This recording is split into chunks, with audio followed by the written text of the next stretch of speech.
कि हम melody toffee यहाँ के करी चॉकलेट छी हम मेलोडी टॉफी यहाँ के करी चॉकलेट छी लाल किला छी हम हमारे इंडिया के लाल किला छी हम हमारे इंडिया के मेलोडी टॉफी यहाँ के करी चॉकलेट मेलोडी टॉफी यहाँ के करी चॉकलेट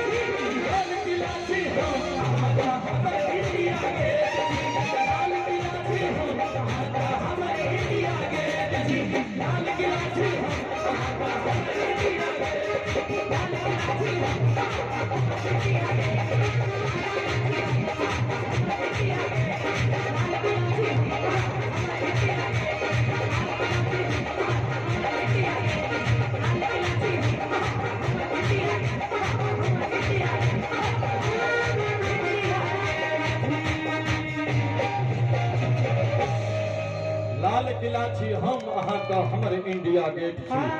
नीक लागल हुए तो एक बेर जोर से थपड़ी बजबा के चाही ईमानदारी पूर्वक और एकटा गीत अहाँ के बड़ पॉपुलर है कौन तो सुना दियो भोर भ गेलै हां हमरा हम गेल रहियो उम्हर त हमरा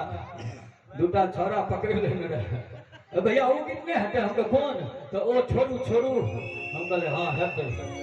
अहाँ बहुत खुश नजर आबि रहल छी